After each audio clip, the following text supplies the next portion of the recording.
Hello friends. अभी तक हमने 2 चैप्टर्स पढ़ लिए थे। अब हमें 3rd चैप्टर पढ़ना है, वो है patriotism beyond politics and religion. तो देखो, हमारी जो देशभक्ति है वो किसके आधार पे है? अभी राजनीति और धर्म के ऊपर। ओके, इसके राइटर कौन है? Wrote by doctor APJ Abdul Kalam. Abdul Kalam ji ने लिखा है, जो कि इंडिया के किस नाम ये जाने जाते हैं? इंडियन मिसाइल मैन के नाम से। He was famous as a president. वो राष्ट्रपति के लिए भी फेमस है। उनका पूरा नाम क्या है? अब्दुल पाकिर जैनुलब्दीन अब्दुल कलाम। ओके, वो जो थे बहुत बड़े साइंटिस्ट थे और हमारे देश के 11वें राष्ट्रपति थे। उनका जन्म कब हुआ, कहाँ हुआ था? जैनुलब्दीन और अश्यम्मा के घर में कब हुआ था? 15 अक्टूबर 1931 में हुआ था। वो एक तमिल गरीब फैमिली में थे। कहाँ पर? रामेश्वरम, तमिलनाडु में। Okay, in 1951 he complete his graduation in Saint Joseph college in Tiruchirappalli. ठीक है, तिरुचिरापल्ली में इन्होंने क्या किया था? अपनी ग्रेजुएशन जो वो पूरी की थी। कौन से कॉलेज में? सेंट जोसेफ कॉलेज में। In 1960 he complete his study with aerospace engineer in Madras Institute of Technology in Chennai. इन्होंने क्या किया था? चेन्नई के मद्रास इंस्टीट्यूट में अपनी क्या किया था? एरोस्पेस इंजीनियरिंग की पढ़ाई कंप्लीट की थी। उन्होंने DRDO में साइंटिस्ट की तरह काम किया था और इन्होंने एक हेलीकॉप्टर बनाया था इंडियन आर्मी के लिए। ठीक है, और इन्होंने किसके साथ काम किया था? विक्रम साराभाई के साथ काम किया था इन कॉस्पर कमेटी में। ही कंट्रीब्यूट विथ बैलिस्टिक मिसाइल भी इन्होंने बनाई थी, तभी इनका नाम मिसाइल मैन पड़ा। He was 3rd president who awarded by Bharat Ratna. ये तीसरे राष्ट्रपति हैं जिन्हें क्या मिला? भारत रत्न मिला था। पहला किसको मिला था? सर्वपल्ली राधाकृष्णन को 1954 में। सेकेंड मिला था डॉक्टर जाकिर हुसैन को 1963 में। He was awarded bye Padma Bhushan 1981 और पद्म विभूषण में 1990 में। इन्होंने कौन कौन सी बुक लिखी है? तो many books like wings of fire, igniting mind का target is 3 billion in 2011, turning points India 2020, my journey. इन्होंने इतनी लिखी थी। अब समरी, इसकी समरी बहुत बड़ी है, बहुत बड़ा चैप्टर है। चलो हम इसको शुरू करते हैं फटाफट। देखो, पहली बात तो ये समझ लो कि ये जो चैप्टर है ये क्या है? एक प्रकार का राइटर ने इसमें क्या किया है? बताया है कि हमारे नेशन की क्या कमजोरी है और किस वजह से हमारा जो देश है वो आगे नहीं बढ़ पा रहा है, या फिर हमें ऐसी कौन सी चीज़ें अपने देश में लानी चाहिए जिससे हमारा देश क्या हो? आगे बढ़े। ओके, ठीक है, शुरू करते हैं। I call to my people to rise to greatness. ठीक है, हमें क्या करना चाहिए? अपने महानता को उदय करना चाहिए। इसके लिए वो अपने देश के लोगों को बोल रहे हैं। It is a call to all Indians to right to their highest capability. वो देश के सभी इंडियंस जो हैं, सभी जो भारतीय हैं, उनको अपनी कैपेबिलिटी मतलब अपनी क्षमता को बढ़ाने के लिए बोल रहे हैं। What are the forces which lead to the rise और फॉल ऑफ नेशन। देखो, किसी भी देश की क्या ताकत है जो उसको क्या बनाती है? या तो उन्नति के क्षेत्र में ले जाती है, मतलब राइज कराती है, तो नीचे ढकेल देती है। And what are the factor which go to make a nation strong. ये ऐसे कौन से फैक्टर हैं जो देश को क्या बनाते हैं? स्ट्रॉन्ग बनाते हैं। तो 3 फैक्टर हैं। देखो, 3 फैक्टर कौन कौन से? स्ट्रॉन्ग नेशन मतलब ताकत होनी चाहिए, अ कलेक्टिव प्राइड होना चाहिए, इन अचीवमेंट मतलब हमें जो जो चीज़ें मिली हैं, उपलब्धियाँ मिली हैं, उसमें हमें गर्व होना चाहिए। And 3rd one is unity, है ना।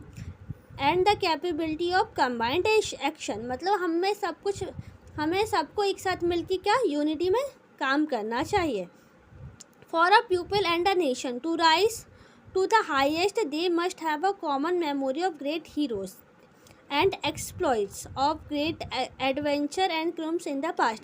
देखो, किसी भी देश के पास क्या होता है कि मेमोरी होती है, मतलब उनके जो हीरोज़ होते हैं, जो पहले के जो लोग होते हैं, जो उन्होंने अच्छा काम किया है, देश के लिए काम किया है ना, फ्रीडम फाइटर जैसे अपन पढ़ते हैं, तो हर नेशन के पास क्या होता है?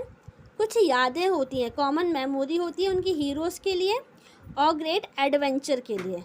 If the British rose to great heights, it is because they had the great heroes to admire. Man like Lord Nelson सी और द ड्यूक ऑफ वेलिंगटन। ठीक है, यहाँ किसकी बात हो रही है? ब्रिटिश। ब्रिटिश आज ऊंचाइयों पर है, क्यों है? क्योंकि उसके पास बहुत सारे हीरो थे, जैसे कि लॉर्ड नेल्सन और क्या नाम दिया है? Duke of Wellington. तो ऑब्जेक्टिव में आ सकता है कि ब्रिटिश के पास कौन से एडमायर्ड पीपल थे, तो नाम याद रखना, नेल्सन और Duke of Wellington. Japan represent a fine example of nation pride. Japan ने भी बहुत अच्छा एग्जाम्पल हमें पुट किया है। ठीक है, क्योंकि जापान के पास क्या है? One people having one culture, सबका एक ही कल्चर है। ये नहीं कि अलग अलग कल्चर से बिलोंग करें, हमारे यहाँ सब अलग अलग कल्चर से बिलोंग करते हैं ना, बहुत सारे कल्चर हैं हमारे यहाँ। कल्चर मतलब संस्कृति, लेकिन नेपाल में एक ही संस्कृति चलती है। And because of they could transform a humiliating military defeat into a triumphant economic victory. इसलिए उनके पास देखो, जापान के पास क्या है कि सैन्य शक्ति, मिलिट्री मतलब सैन्य शक्ति जो है वो कम है, लेकिन उसने इसकी भरपाई कैसे कर ली? अपनी इकोनॉमी मतलब आर्थिक मजबूत करके। इसकी सैन्य शक्ति कम है, लेकिन इसने क्या किया? अपनी आर्थिक मजबूत कर ली। All nation which have risen to the greatness have been characterized by the sense of mission. ठीक है, सब नेशन के पास क्या क्या क्या होता है? एक मिशन होता है ना।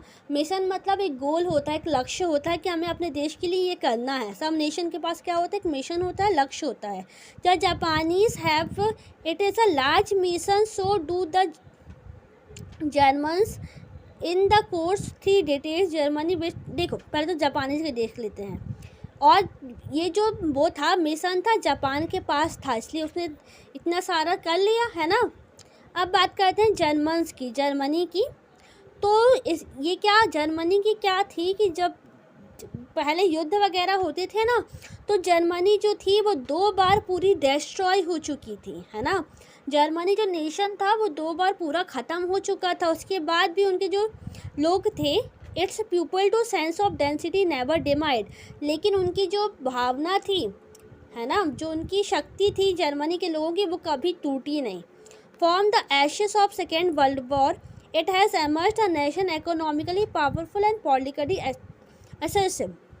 जब दूसरा विश्व युद्ध हुआ था तो तब क्या हुआ था कि जर्मनी पूरी, ऐश मतलब होता है राख, है ना। सेकेंड वर्ल्ड वॉर में जो जर्मनी थी पूरी राख हो गई थी, मतलब कि बहुत वो कमज़ोर हो गई थी। उसके बाद भी वहाँ के लोगों ने क्या किया कि जर्मनी को इकोनॉमिकली मतलब आर्थिक रूप से पावरफुल बनाया, और पॉलिटिकली मतलब राजनीतिक रूप से भी पावरफुल बनाया। Okay, unfortunately for India historic forces have not given a common memory, है ना। तो हमारे इंडिया में जो है वो एकता की, कम्युनिटी की ऐसी कोई एग्जाम्पल हमारे पास है नहीं, मेमोरी है नहीं। और हमारे यहाँ इन्होंने 50 सालों में इतने कोई एफर्ट्स भी नहीं दिए हैं। It has the fortune to learning many of our religious in their country from my childhood in high school and there onward of nearly 70 years. तो यहाँ पर राइटर बोल रहे हैं कि उन्होंने जो अपनी 17 साल की पढ़ाई की है, चाहे वो स्कूल में हो चाहे वो कॉलेज में हो, मतलब हाई स्कूल लिखा है ना, या ऑन देन ऑनवर्ड, मतलब हाई स्कूल में है या उसके आगे हो, तो उन्होंने क्या पढ़ा है कि उनकी जो पूरी पढ़ाई है वो किस पर बेस्ड है? रिलीजियस मतलब धर्म के आधार पे, है ना। तो on expect I realise is that the central theme of any religion is spiritual well being indeed if should be understood that foundation of secularism is India has to be derived from spirituality. मतलब क्या होता है, उन्होंने कहा है कि हमारे देश की जो स्टडी है पूरी किस पर बेस्ड है? हमारे धर्म पे। ओके, हमें क्या होता है कि देखो पूरी हमारी पढ़ाई किस पर है? धर्म पर। तो हमारा जो धर्म बोल रहा है कि हमें क्या बना रहा है? आध्यात्मिक रूप से तो मजबूत बना रहा है, लेकिन हमें क्या करना है? हमें देश के लिए भी तो कुछ करना है।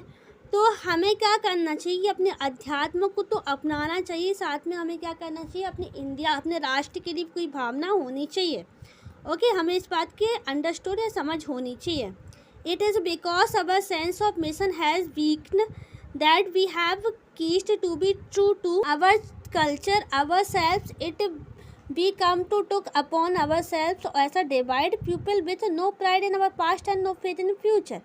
Else we took forward to accept frustration, disappointment and despair. देखो होता क्या है, कि देखो हमारे पास अभी कोई मिशन नहीं होगा, है ना, हमारे पास यदि कोई मिशन नहीं हुआ तो हम कुछ कर नहीं पाएंगे। तो हमें ऐसे लोगों से बिल्कुल दूर रहना है कि जिनके पास कोई मिशन नहीं है।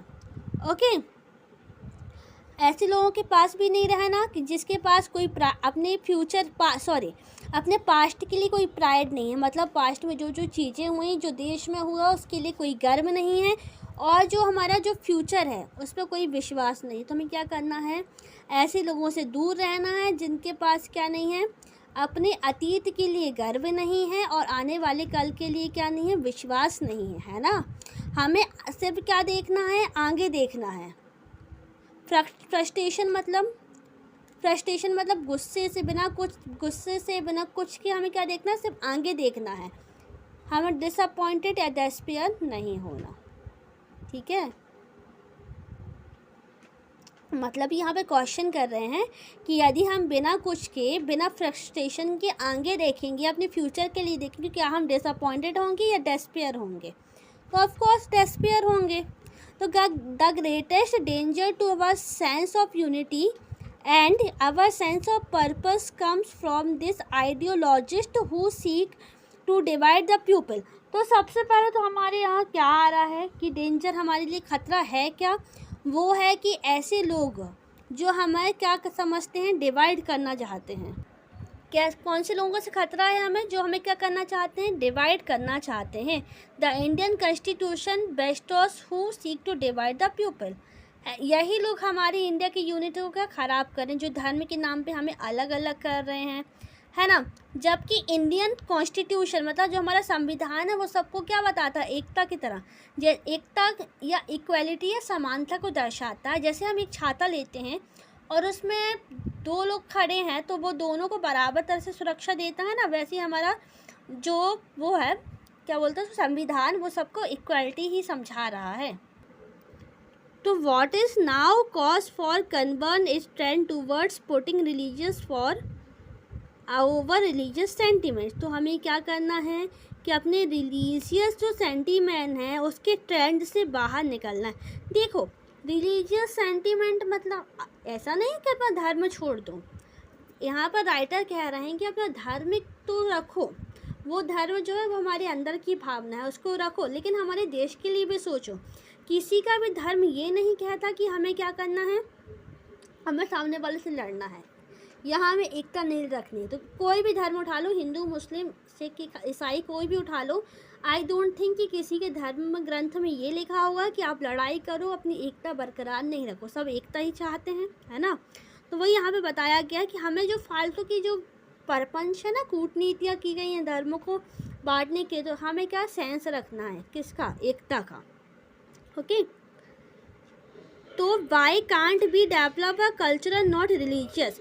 हम सांस्कृतिक रूप से आगे क्यों नहीं बढ़ रहे हैं, अपनी इंडिया की संस्कृति को आगे क्यों नहीं बढ़ा रहे हैं। Contest for our heritage that serves to make India of us all. Okay, the time has come for to stop differentiation. समय आ गया है कि इंडिया को बांटना छोड़ दो, मतलब क्या ना, भेदभाव करना छोड़ दें। Why we need to today's a vision for the nation will can bring unity. हम ये क्यों नहीं सोचते कि हमारी जो इंडिया है इसको किसकी ज़रूरत है, यूनिटी की। ओके, और जब हम ये सब एक्सेप्ट कर लेंगे, है ना, जब हमारी इंडिया ये सारी चीज़ एक्सेप्ट कर लेगी तो हमारा पास्ट जो है वो हमारे लिए बेस बनेगा। हमें पता है जब हमारा देश आज़ाद हुआ था सभी जाति के लोगों ने साथ मिलके देश को आज़ाद कराया, किसी एक पंथ निरपेक्ष ने तो नहीं कराया, है ना, सबने कराया है। तो we can look forward a shared future to peace and prosperity. तो हम क्या करेंगे, एक शांतिमय और समृद्ध फ्यूचर देख सकेंगे, है ना। Our past is there with us for ever. तो हमें अपने पास्ट को क्या हमेशा फॉर एवर यूज़ करना चाहिए। It has to be nurtured in good faith, not destroy exercise और अपमैनशिप। इसलिए हमें क्या करना है, अपनी यूनिटी को बढ़ानी है और फालतू के वो परपंच में या कूटीवादी में नहीं फंसना है। बहुत बड़ा चैप्टर है बेटा ये। The developed India will not be a lesson of nation of cities. तो जो विकसित भारत है वो किसका, सिटी का मतलब कि शहरों का देश नहीं है, वो किसका देश है, गांव का। ठीक है, गांव मतलब न शहर का है न गांव का, वो दोनों की एकता का देश है ना। जैसे हमें टेली मेडिसिन और एजुकेशन, ई कॉमर्स में तरक्की कर रहे हैं हम, वैसे ही हमें क्या बायोटेक्नोलॉजी में भी तरक्की करनी है, बायो साइंस और एग्रीकल्चर में भी करनी है। ऐसा तो है नहीं कि हम ई कॉमर्स में कर लेंगे तो हम बायोटेक्नोलॉजी में नहीं करना, हमें सब में इक्वल क्या करनी है, तरक्की करनी है।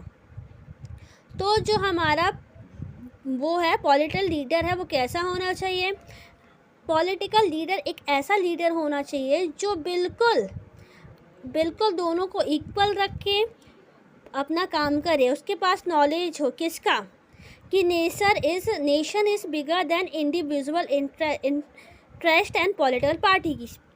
तो हमारा नेता कैसा होना चाहिए कि जो उसको पता हो, नॉलेज हो किस बात का, कि जो हमारा जो नेशन है वो बड़ा है, किससे बड़ा है, इंडिविजुअल इंटरेस्ट मतलब किसी एक व्यक्ति विशेष से और उसकी पार्टी से, मतलब पॉलिटिकल जो पार्टी होती है ना, बीजेपी, कांग्रेस वगैरह एक्सेट्रा, इस सबसे बड़ा है। तो नेता कैसा होना चाहिए, जो अपने देश को आगे समझे, बाकी सबसे ऑब्जेक्टिव में आना चाहिए, आ सकता है कि हमारा नेता कैसा होना चाहिए। This attitude will lead to minimizing the rural urban divide as progress taken place in country side and urbanites move to rural area to absorb the best of when nature can give in form of product and wealth. देखो यहाँ पर rural मतलब होता है ग्रामीण और urban होता है शहरी। तो वो क्या बता रहे कि हमारा नेता कैसा होना चाहिए, जो ग्रामीण और शहरी के बीच के अंतर को कम करके उसकी प्रोग्रेस को बढ़ाए, है ना। जैसे कि जो अर्बनेटेड एरिया है, जैसे कि हमारा शहरी विकास हो रहा है वैसे ही ग्रामीण विकास भी होना चाहिए। मतलब शहर और ग्रामीण से हमें क्या मिला, जैसे हमारा ग्रामीण क्षेत्र है वो हमें क्या, वो हमें प्राकृतिक चीज़ें दे रहा है ना, खेत से हमें अन्न मिल रहा है, तो वहाँ से हमें क्या लेना चाहिए, nature can give E form of product and wealth. तो वहाँ से हमें नेचर से दिए हुए क्या प्रोडक्ट लेने चाहिए, एंड उसका यूज़ शहरी क्षेत्रों में मतलब कि फैक्ट्री एक्ट्री के थ्रू करना चाहिए। The most important and urgent task before our leadership is to get all the forces of construction change together and deploy them in a mission mode। तो हमें सबसे पहले क्या करना है कि एक ऐसी लीडरशिप और फोर्स बनानी है जो हमारे देश को चेंज कर सके एकजुट होके, है ना, और मिशन मोड ऑन करना पड़ेगा, है ना। हमें हमारे देश का क्या करना पड़ेगा, मिशन मोड ऑन करना पड़ेगा। India is a country of 1 billion people. हमारे देश में 1 बिलियन पीपल हैं, जो कि सब क्या है, न्यूमरस रीजन एंड कम्युनिटी, सब अलग अलग जाति के हैं, अलग अलग धर्म के हैं।